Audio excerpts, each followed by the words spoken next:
Welcome to the Embryo Adoption Podcast. I'm your host, Mark Mellinger. On this show, we explore the possibilities embryo adoption offers to families often struggling with infertility, though not always. Through insightful interviews and moving stories, we uncover the blessings of this unique path to parenthood. This podcast is brought to you by the National Embryo Donation Center, giving hope to those longing to grow their families. Now, let's get started. And we are so glad you're with us on the Embryo Adoption Podcast. Before we get started, I want to remind you that if this podcast has meant something to you, one way you can help spread the word is to share, rate, review, and subscribe to it. So do all that. Give us a 5-star review on Apple Podcasts. Dozens of you have done that, and we thank you. We need to keep that going. That helps the algorithms, and it will help people who could benefit from learning more about embryo adoption find this show. And we've got a treat for you today. Nana and Eric Dulce, I should say, one of our NEDC families with me today, and very anxious to talk to you both about your journey, which resulted in your son Keon. So we'll talk about that in a second. But first, let's go take a step back. How did you first become inspired to do embryo adoption?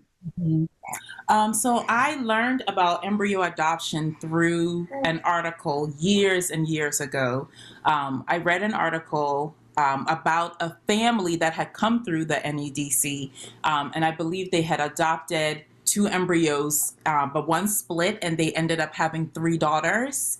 And I think they were a transracial family. And so people were maybe perhaps interested in their story for that reason. But it became a big story, I think. And I ended up hearing about the NEDC specifically and about embryo adoption through that family. I'm sorry that I'm not remembering their name. No, I know exactly who you're talking about. It was Rachel and Aaron Halbert. And you're right, that story did get quite a bit of play. So it was intriguing to you at first. What was the conversation like between the two of you once this idea was in your heart? Yeah, it was intriguing, and it wasn't presented to Eric as something that we should do immediately at all. So when I found out about the Halberts is the name of the family. When I found out about their story, it wasn't necessarily, we weren't necessarily in a place where we were considering embryo adoption for ourselves. It was just, wow, look at this incredible story, and look at this incredible ministry of inviting a child, not just into your home, but into your womb. And there's so many frozen embryos. It was just becoming aware of the number of embryos we have in our country. The article that I read really presented it as something a Christian family might do, whether they have infertility or not. So it was interesting to just consider this idea, but we weren't necessarily saying, "Oh, we're going to do it." That's something that came many years later. Well, and we'll get to that. Eric, what were your first thoughts on it? Yeah, so I guess just trying to understand it ethically, like what was the need? Like, was this really out of a need and that kind of a thing? I think slowly, it dawned on me that this really is a kind of adoption, that this really is a way of affirming that people are people at conception, and so we were already pro-life, in the usual way of talking about being pro-life, but just kind of saw this as a very reasonable extension of that pro-life perspective.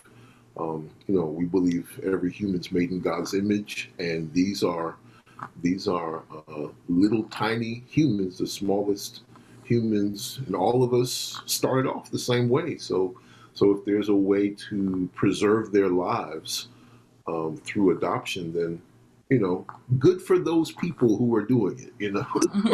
Good for those people who are doing it, but not for us, at least right now. You were saying, I'm so glad, by the way, that you brought up the point earlier, a couple points. One is that embryo adoption is not just for people going through infertility. We firmly believe that. We've had so many families over the years go through the NEDC who had no problems with fertility at all, but they shared your view, which is the second point that I'm glad you brought up, that life begins at conception, that an embryo from the moment of conception is a human being, is an image bearer of God.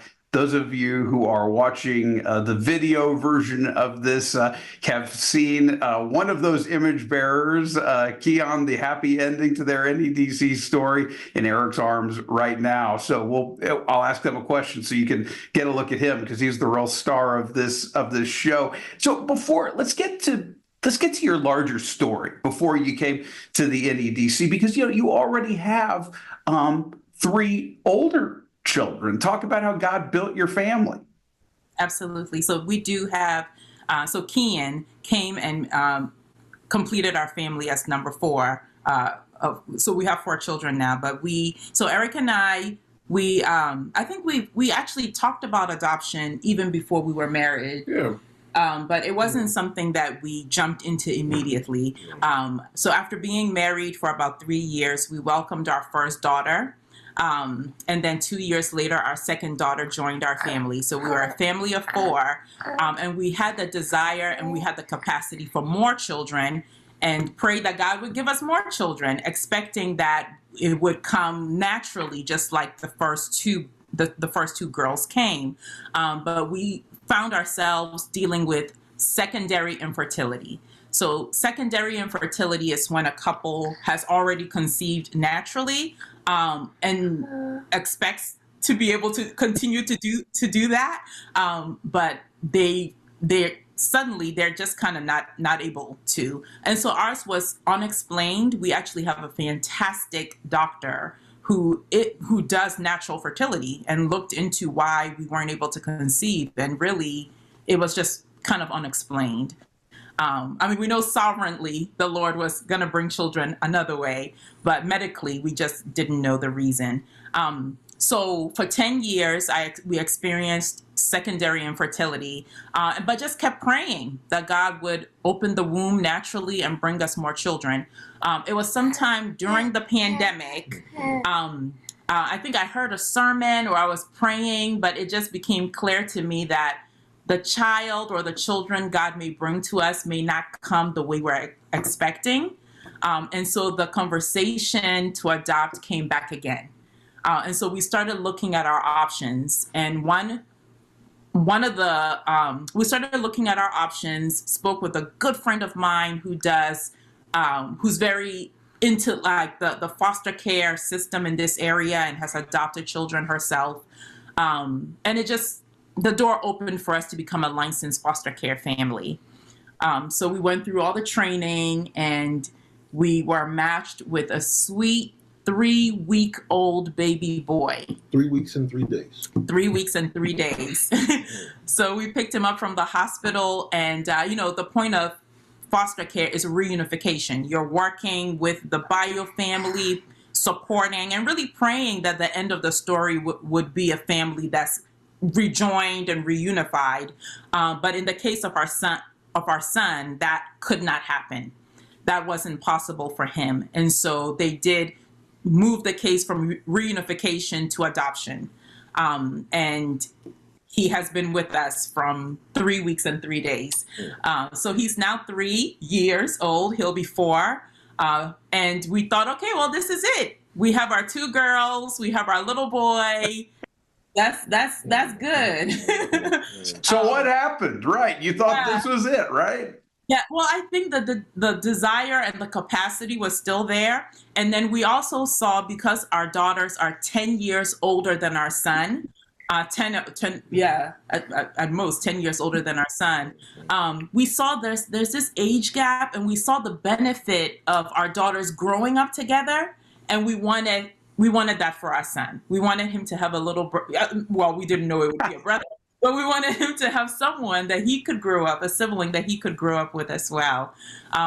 So then that article came to mind, and I knew that embryo adoption might be another way to move toward adoption for our family. What did your older girls think of this idea? How much of it did you let them in on? Because like, as you said, at this time, they were of an age where they could understand this to some degree. That's right. You want to? Yeah. I mean, it didn't take much convincing from what I can recall. I mean, they were very excited, and they've been very excited, the entire time about adding to our family. And really, the Lord had been doing some really great things in terms of encouraging them in prayer, and things that they had prayed for, that He provided, and they added a brother to it. And here came our son, our first son, and then they kept praying with us. And so really we've been adding to our family primarily through prayer in these last these last two children have been here by prayer. And our girls have been very excited to participate with us in prayer for expanding the family. So it wasn't an issue for them. It's more work for them, but it was an issue for them. As I'm watching you, my kids are both adults now, in their mid-20s, so that was a long time ago. But I'm thinking I should have had a beard. I really should have had a beard, and my kids would have liked me better, because Keon will not leave Eric's beard alone. I love it. What a great relationship, huh? I can tell how much he loves both of you. We'll talk about him in a second. Walk us through your experience then at the NEDC. Yeah, it was a fantastic experience. We applied in January, the end of January 2023. Sounds about right. Yes, and the process moved. It was a pretty smooth process. We had already been through one adoption with our older son, and so we already had a case, the home study completed. Yes. Foster care process. God answered the prayer that the foster care, because we work through the city, they don't typically allow for their home studies to be used by other agencies. But by some miracle, they allowed it. It was the Lord's kindness. A major answer to prayer. Yeah. We weren't going to do it without that, and the Lord made it happen. Yes. Yeah. So that made it a little quicker because we already had a home study completed, and so we came down to the NEDC. We came to see you all in Knoxville in June of 2023. And we had the medical clearance, we had the home study, so we could begin the matching process. And Eric and I, because we already had 3 children, we didn't want to choose a family with a lot of embryos. We were looking for really the last one or the last 2. And we also wanted an embryo that had been waiting for a long time. That was important to us. And so when we looked through the database, Keon and there was 2 embryos. There was Keon and another one. Both of them were transferred. We named that one Zion. So the Lord did take Zion to Zion. Yeah, yes, He did. But they were ours. It was perfect. It was perfect. So he's ethnically Hispanic, and our son through foster care is Hispanic as well. So it was just those 2 embryos. They had been frozen at that time, I think, for 20 years, almost 20 years. Right about. So they've been waiting at the NEDC for about 10 years, I think, but frozen overall for 20 years. There was just the 2 of them. We knew that he would be someone who would look a little bit more like our son. So he would know that, he could have a sibling that looked like him. And it was just perfect. So we chose those 2 embryos, and the genetic parents were very quick to get back to us. I think within days, like 2 days, with their approval, because we did an open. Open, yep. So we were matched pretty quickly. And then, I had to take a few medications that weren't expected. So it delayed the process just a little bit at that point. And the transfer was in December of 2023. And Keon was born at home at 38 weeks. 38 weeks, born with a midwife at home in August of 2024. Yeah. So tell me about this little miracle that you both have been holding in your arms during this interview. The name, the personality, what he's like, explain it all. Yeah. Yeah, well, you marry someone and they think differently, they observe things differently. One of the things that Nana picked up on, was that all of us have 4-letter names. Mm-hmm. And so I was like, oh, well, yeah, that's true. Unplanned. We just named everybody 4-letter names. So it was kind of important to have, make sure that we have another child who wouldn't be, some 11-letter name kind of thing. So we started looking for 4-letter names, and we came up with Keon Emmanuel. Keon meaning enduring, one who has endured, which is certainly part of his story for these many years, 2 decades about that he was frozen. The Lord preserved him, and so we thought Keon was a good name, and certainly the Lord was with him. And he reminds us every day of his presence. So that's where the name comes from.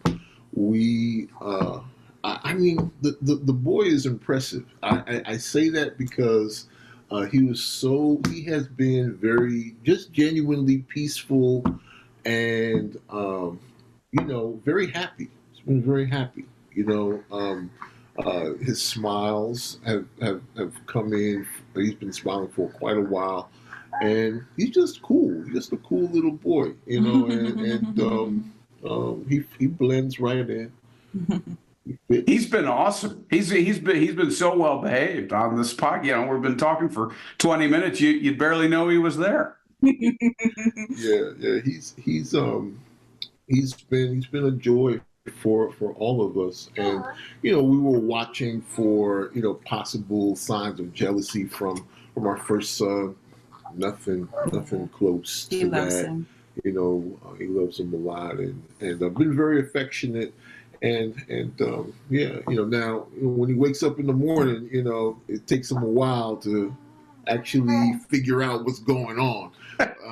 But he enjoys the sleep. He doesn't like waking up. He enjoys the sleep, but after about 15-20 minutes, he warms up to the day, and he's all right. He's ready to. I'm afraid he'll turn us off or something. But he's a great kid. Great kid. Well, hey, don't fight that. That's a good thing. If he'll sleep, I'd let him at this age. Yeah, and I should mention you two are both teachers at New Macedonia Church in Washington, D.C. And Nana, you're a writer as well and a speaker. So you both have platforms within your church and even outside your church. What does the church think of your story? I'm interested to hear that. Yeah. So I had the pleasure of sharing, while I was pregnant with Keon, of sharing our story with about 100 women in our church. And there were tears in their eyes. They were just so encouraged. A lot of them had not heard about embryo adoption. So even hearing about this way of bringing a child into your home, seeing God's faithfulness, not just to our family as we prayed for children through secondary infertility. But even Keon's story and his genetic family story, I mean, people were just absolutely touched. One thing that I'll note about Keon's story that's a little different from, I think, most of the time when families donate embryos, is because they have completed their families and there are embryos still frozen that they want to give life to. In Keon's situation, his genetic mom actually is not parenting any children. So there were 5 embryos created, and 2 transferred to her that she unfortunately lost. So 2 little girls that she gave birth to prematurely. The 3rd one did not lead to a viable pregnancy, and the last 2 were donated because the family situation changed. Oh my. Yeah, and so of the 5 that were created, Keon is the only one to be born. And he's the only one that his genetic mom has seen, you know, she held her first 2 for, I think, a few hours. But so even God's kindness to her. So Keon actually met her in January. So last month. That's right. What was that like? What was that like? It was amazing. So she came with her, not Keon's genetic dad, her second husband, and her father. And so he was able to meet his paternal grandfather and his genetic mom.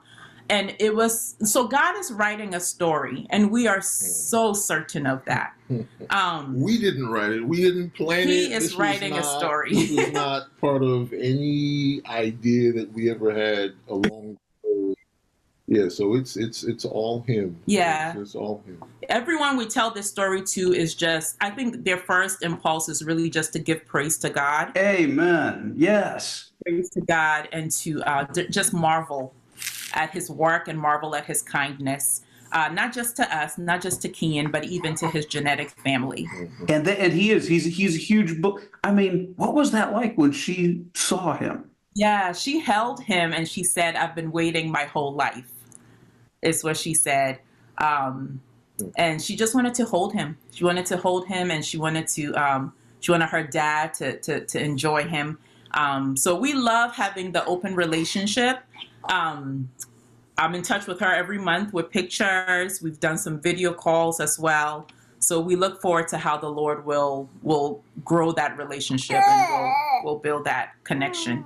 But it sounds like it's off to a great start. It is. Yeah, we're encouraged. For sure. Oh man. Yeah, like you said, just step back and marvel.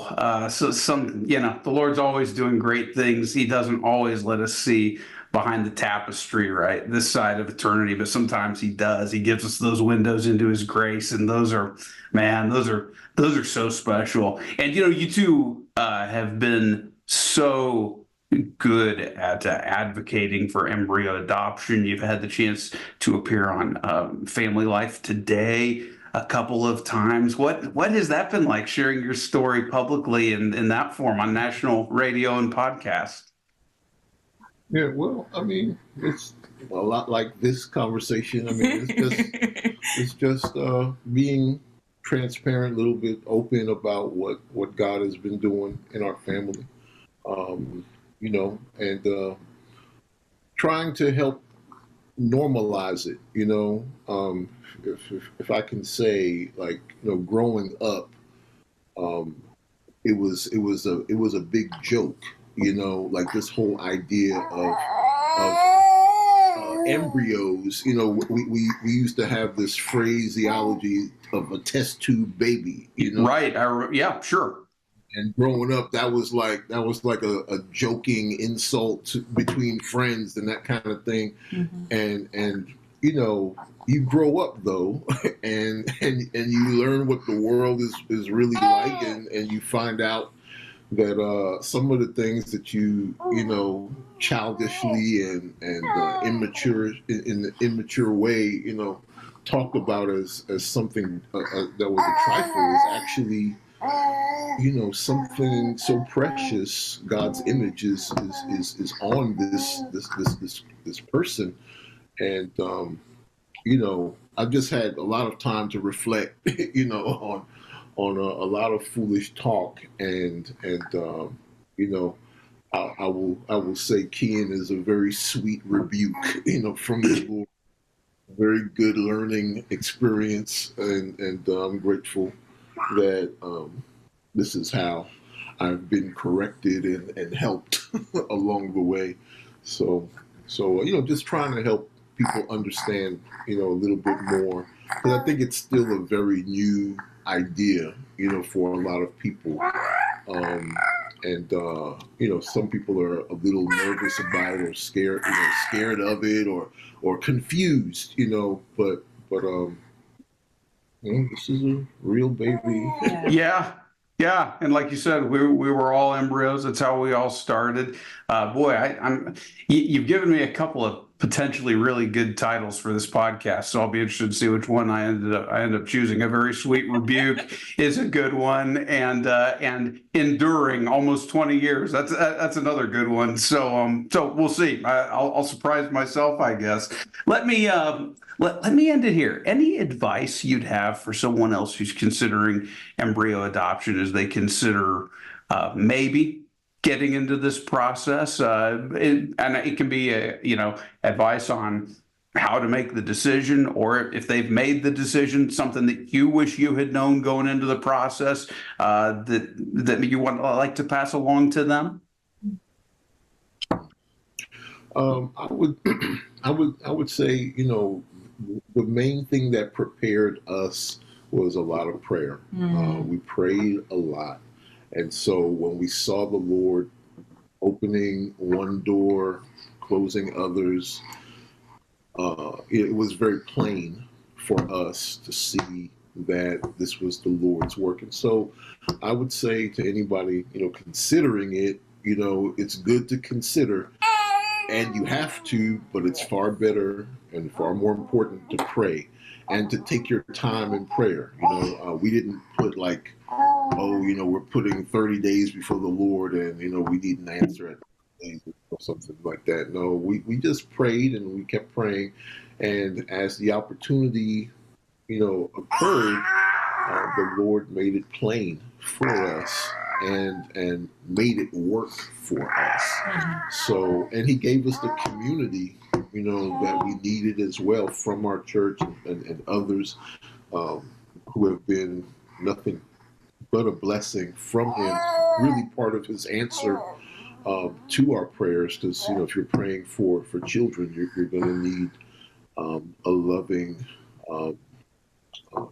group of people around you, family and friends, to help support. And so all of that comes from the Lord. And so if that's what you're looking for, then you need to trust him to guide you in prayer. And obviously, you have to read and stay up on all of the nuts and bolts of things as well, right? It's not either or, but for us, it was a lot of prayer. Well said. Nana, anything you'd add to that? Yeah, I think the only thing I'll say, he took my answer, prayer, right? Prayer, but through that, so I have so the Lord gives children, and he gives children in different ways. It could be like our first two daughters, just a natural way in which a man and a woman have a married man and woman have children. Or it could be a way that you never even expected. I think adopting through foster care was conceivable. I could conceive that. Adopting and giving birth to my adopted child through embryo adoption would have been hard to believe years ago. But I have absolutely no doubt that this is our son before the foundations of the world. This is the child that God had in mind for us. Frozen for 20 years, yet the Lord saw his unformed substance, and he's written in his book every day concerning him. And what an honor to be his mother, to be called his mom in this story that God is writing. So trust the Lord with the story that he's writing for your family. Depend on him, lean on him, look to him, And may he fulfill his purposes for that person who's listening and is not sure. May the Lord fulfill his purposes for their family. Amen. Amen. Congratulations, you two. And thank you so much for joining us today on the Embryo Adoption Podcast. Thank you. Thank you so much for listening to the Embryo Adoption Podcast. I hope you enjoyed learning more about this life-changing option for building a family. Hey, if you or someone you know could benefit from embryo adoption or donation, visit embryodonation.org to get started or just to find out more. Again, that's embryodonation.org. And don't forget to spread the word, rate, and review us on your favorite podcast app. Join me next time as we continue sharing inspirational stories of the embryo adoption journey. And until then, take care.